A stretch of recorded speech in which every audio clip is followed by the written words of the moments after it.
10-5, all units, emergency. Officer in danger, Acer Plaza, repeat, Acer Plaza, all units. They were all dead. The final gunshot was an exclamation mark to everything that had led to this point. I released my finger from the trigger, and then it was over. At the beginning of the 2000s, the video game industry was entering a period of rapid experimentation. Cinematic storytelling was becoming more ambitious, action games were evolving quickly, and developers were searching for new ways to merge gameplay with visual identity. Then, in 2001, Max Payne arrived and immediately felt different.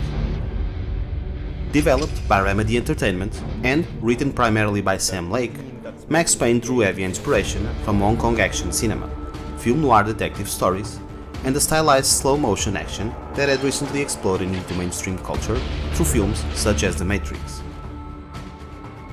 Much of the game's DNA can also be traced directly to directors like John Woo and films such as Hard Boiled, particularly in the exaggerated gunfights, dual pistol combat, and the acrobatic slow-motion dives that would become iconic elements of the experience. The result was something unique. At a time when most shooters focus purely on speed and spectacle, Max Payne introduced a far more cinematic and atmospheric approach to action. Slow-motion gunfights, graphic novel storytelling, internal monologues, and a deeply oppressive urban atmosphere combined to create one of the most recognizable identities in gaming history. The game would eventually spawn two sequels, the critically acclaimed Max Payne 2 and the very different, but still highly regarded, Max Payne 3, while also receiving a film adaptation that failed to capture what made the original game so special. Even today, more than 2 decades later, Max Payne remains one of the most influential third-person shooters ever created.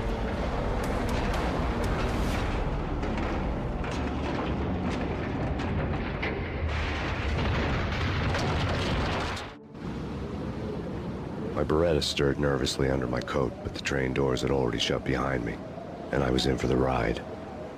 Next stop, Roscoe Street Station. At its core, Max Payne is a relatively straightforward third-person shooter. But execution is what transforms it into something memorable. Movement and controls remain surprisingly solid even today. Max responds quickly, aiming feels mostly precise, and the overall flow of combat is smooth and satisfying. There are occasional issues with the camera positioning in tighter environments, and mouse precision can require some adjustment by modern standards, but overall, the game still holds up remarkably well. The major exception comes during the infamous nightmare sequences. These surreal dream sections attempt to reflect Max's fractured psychological state, but, in practice, they often became frustrating due to awkward platforming and intentionally disorienting level design. While narratively interesting, they remain one of the weakest gameplay elements of the experience. Combat, however, is where Max Payne truly shines. Gunfights are fast, brutal, and deeply cinematic. Pistols, shotguns, Ingrams, sniper rifles, Molotov cocktails, and grenades all feel impactful, giving players a wide variety of tools to approach combat encounters. Every weapon has a strong sense of weight and feedback, reinforced by excellent sound design and satisfying enemy reactions. And then, there is bullet time. Today, slow-motion shooting mechanics are common enough to feel familiar. In 2001, however, bullet time was revolutionary.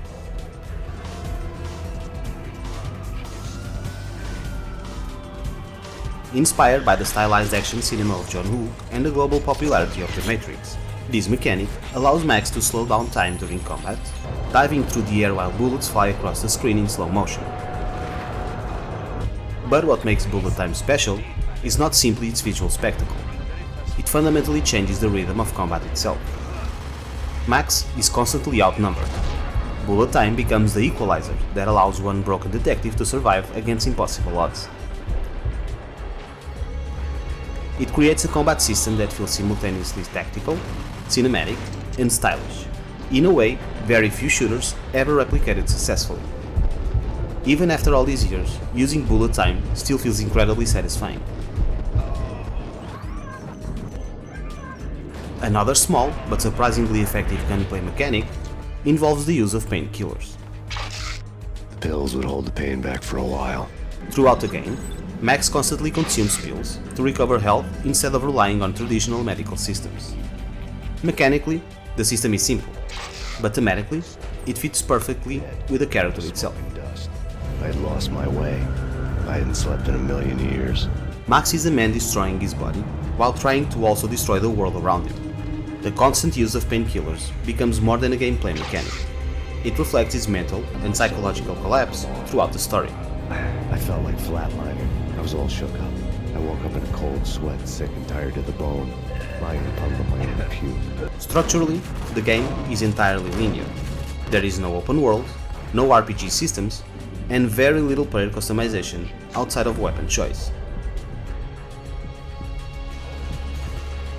Yet, despite that simplicity, the world itself feels dense and immersive.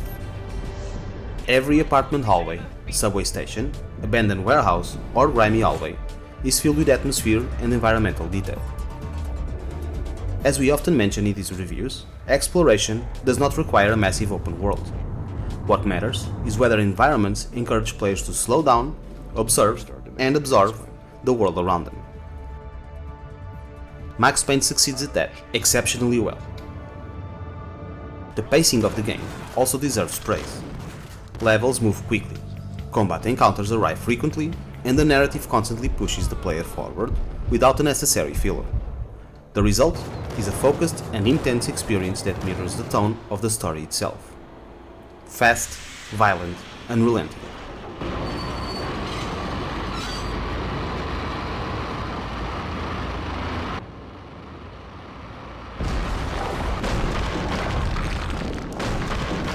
So much for being subtle.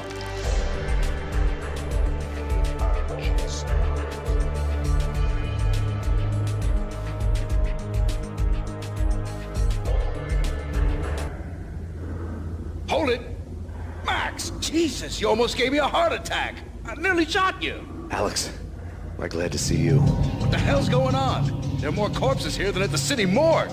It's an armed robbery, a tunnel job straight to the Roscoe Bank vault through the old station wall. Is this why? This is Lupino's gig? This is Lupino's doing? Lupino's men? Really? You sure know how to pick a place? Can you get through? No, it's locked. We gotta get out of here. If it's Lupino, it's... Narratively, Max Payne remains one of the most distinctive games of its era. Instead of relying heavily on traditional cutscenes, much of the story is presented through graphic novel panels accompanied by internal monologues narrated by the late James McCaffrey. Max Payne. Whatever does it for you. On paper, this could easily have felt cheap or awkward. Instead, it became one of the game's defining strengths. Rico Muerte was a regular Kaiser Soze, a spook story told to keep the apes in line. The comic book presentation gives the story a highly stylized noir identity, reinforcing the feeling that the player is experiencing a dark detective thriller brought to life through interactive action. Vladimir was one of those old-time bad guys with honor and morals, which made him almost one of the good guys. None of us was a saint. The story follows Max Payne, an undercover DEA detective investigating a new dangerous drug known as Valkyr.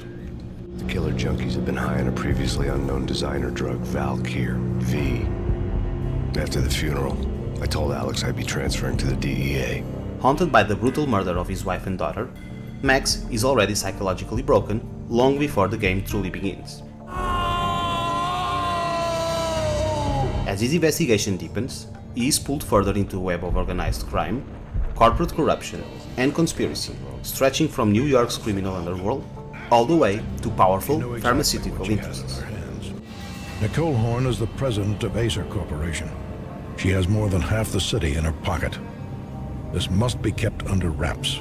At its core, try to go Max public Payne with this. is structured like a classic film noir. The protagonist is not a hero, at least not in the traditional sense.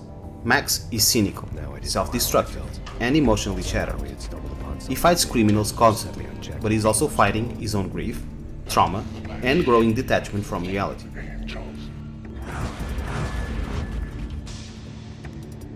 Death was in the air at Roscoe Street. I'd have to find Alex fast. That psychological instability becomes one of the most important aspects of the narrative. No one would be walking out of here alive. Throughout the game, Max drifts through a version of New York that feels almost surreal. A city consumed by violence, addiction, corruption, and endless winter. A liquor store, a pawn shop, a laundromat full of mobster bookies and loan sharks. The list went on. His narration constantly blurs the line between reality, metaphor, and emotional breakdown. Collecting evidence had gotten old a few hundred bullets back. I was already so far past the point of no return I couldn't even remember what it looked like when I had passed it. The nightmare sequences reinforce the psychological collapse directly. While often frustrating from a gameplay perspective, these surreal moments offer a disturbing glimpse into Max's trauma, guilt, and deteriorating mental state. The crying of his dead child, echoing through impossible blood trails, remain one of the most haunting sequences in the entire game.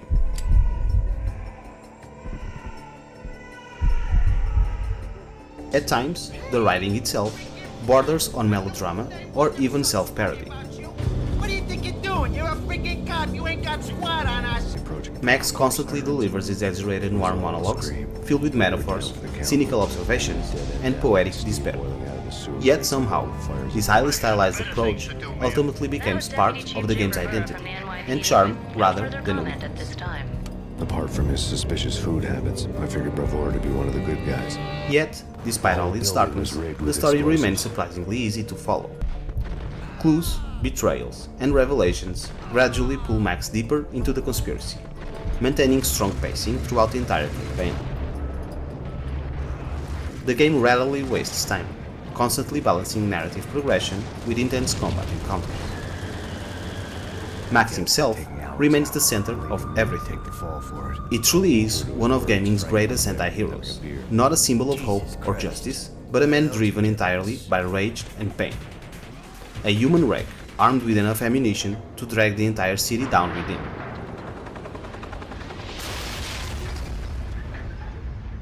The supporting cast, while sometimes exaggerated or even slightly campy, contributes heavily to the game's identity. Mobsters, corrupt officials, drug addicts, and mysterious femme fatales all feel pulled directly from a noir crime novel. Lisa's the damsel in distress. I'm the professional. I'd blow you away without batting an eye. Characters, such as Mona Sachs in particular, would later become central figures within the larger Max Payne saga, reinforcing the franchise's tragic and self-destructive tone. Max, we gotta stop meeting like this. World building, although deserves more credit than the game is often given. Through television broadcasts, overheard conversations, environmental storytelling, and background details, Max Payne slowly builds a believable portrait of a city collapsing under the weight of crime and addiction. It's me! Open up! Let me in, quick! Not so fast. The password. John who? The Valkyr drug crisis affects every level of society, from street gangs to corporate elites, reinforcing one of the game's central themes.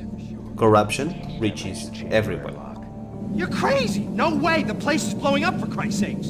Either that or back to the cell. Your choice. Even today, the storytelling of Max Payne remains remarkably effective. Not because it tries to be realistic, but because it fully commits to its own tone and identity.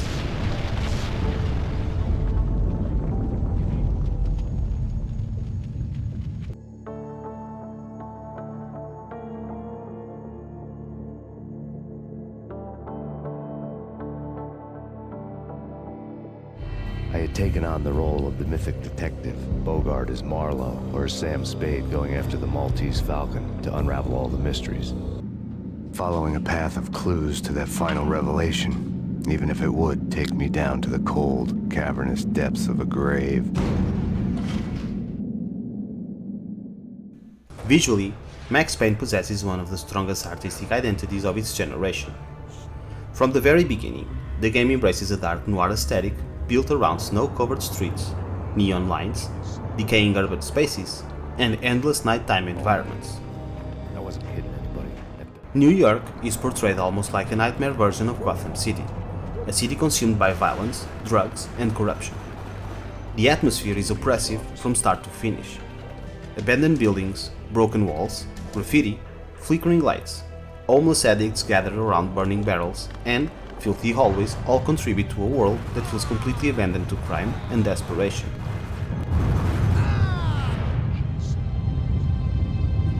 What makes the visual design particularly impressive is how cohesive everything feels. Even outside the graphic novel sequences, Max Payne constantly looks cinematic. Bullet time transforms ordinary gunfights into stylized action sequences filled with slow-motion muzzle flashes, flying shell casings, and bodies collapsing dramatically across the environment. For 2001, these effects were genuinely groundbreaking. Fire effects from Molotov cocktails, weapon flashes during slow motion, and environmental destruction still carry a surprising amount of visual impact even today. The graphic novel presentation itself also deserves enormous praise. Instead of expensive CGI cinematics, Remedy used stylized comic book panels featuring photographs of real people, including members of the development team and even Sam Lake himself as the face of Max Payne. This decision gave the game a strangely raw and personal visual style that became instantly iconic. He had a baseball bat and I was tied to a chair. Pissing him off was the smart thing to do. Character animations are also strong for the time, particularly during combat. Bullet types, enemy reactions, and slow-motion movement all reinforce the cinematic identity of the gameplay. Environment design is another major strength. Subway stations, hotels, apartments, nightclubs, industrial buildings, and office complexes all feel grounded within the same grim urban reality. The environments do not simply look good, they communicate Max's emotional state without requiring constant exposition. The HUD and interface remain recognizable even today. Elements such as the silhouette health meter and bullet time hourglass became iconic parts of the game's visual identity. Overall, Max Payne may no longer be technically impressive by modern standards, but its artistic direction remains timeless.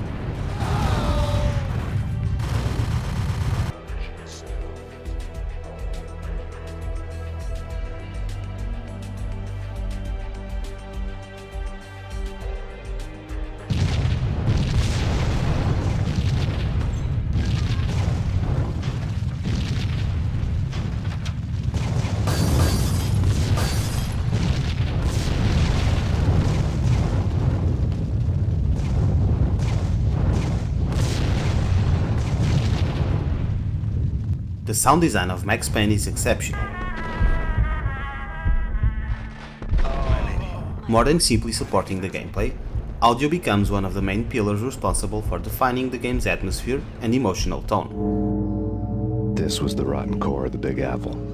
Lupino lurked somewhere ahead, like a spider at the center of his web. The soundtrack, composed primarily by Katsuhi Hataka and Kimo Kayasto, remains one of the most recognizable musical identities in gaming history.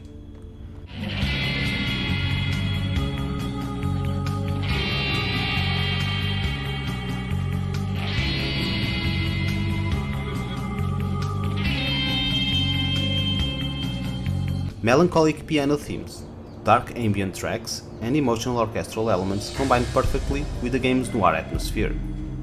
The main theme alone became iconic.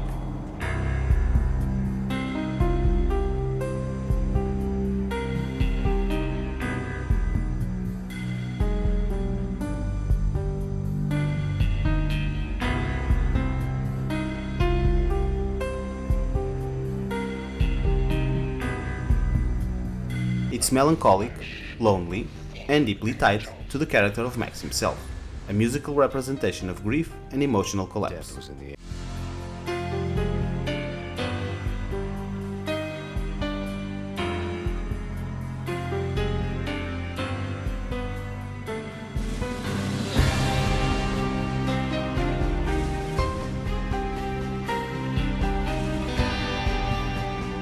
Sound effects during gameplay are equally impressive. Weapons sound loud and impactful, explosions feel dangerous, and the iconic bullet time audio effect immediately became one of the most recognizable sound clues in gaming.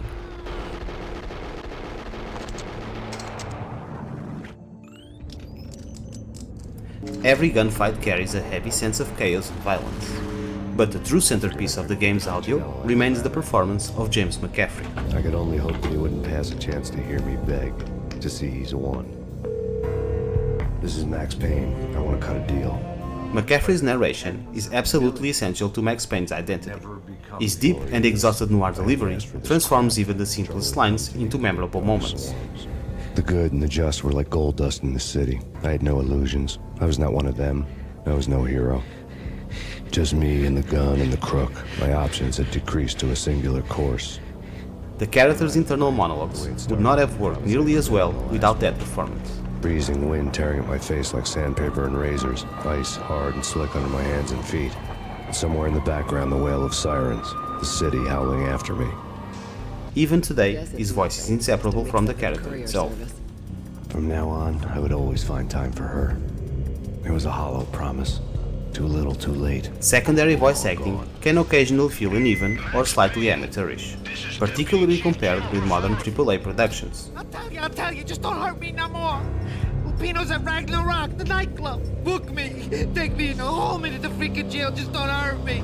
Yet, strangely, this roughness often adds personality rather than detracting from the experience. I have tasted the flesh of fallen angels. Much like the graphic novel presentation, it gives the game a unique charm that feels deeply connected to its low-budget noir identity. Most importantly, all these audio elements work together perfectly. Despite the general misconception, this building actually predates the City Hall by 2 years. Music, narration, sound effects, and environmental audio constantly reinforce one another, creating a world that feels coherent, oppressive, and emotionally heavy from the beginning to end. Even more than 20 years later, Max Payne remains one of the strongest examples of how audio design can define the personality of an entire game. He could run, but with a bullet in the stomach like a broken bottle of Tabasco, he was quickly running out of time.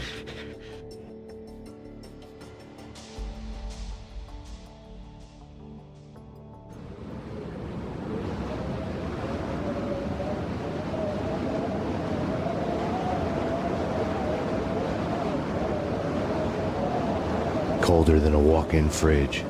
Cold as a gun. Some games are best experienced slowly, like a fine wine meant to be appreciated over time. Max Payne is not one of those games.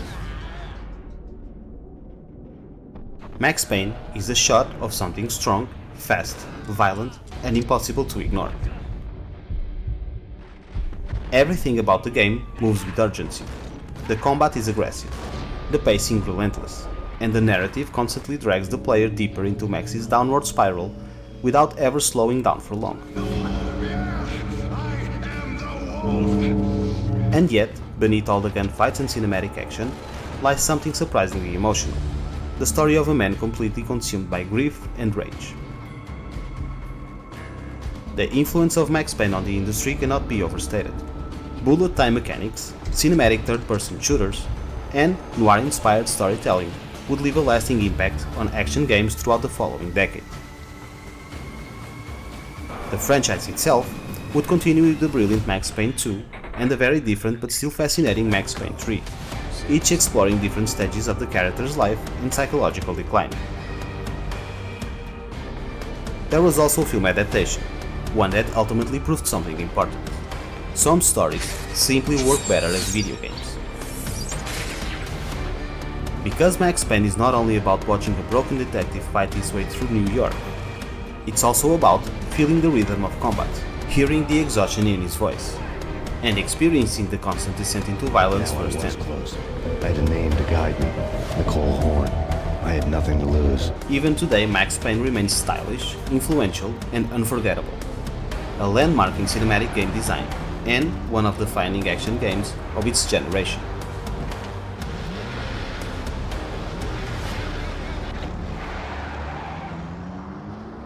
A bad cop on the take, a cowardly right-hand man fleeing from the scene. If you enjoyed the video, don't forget to like, subscribe, and join us for more stories where great games never age. And as always, thank you for your time.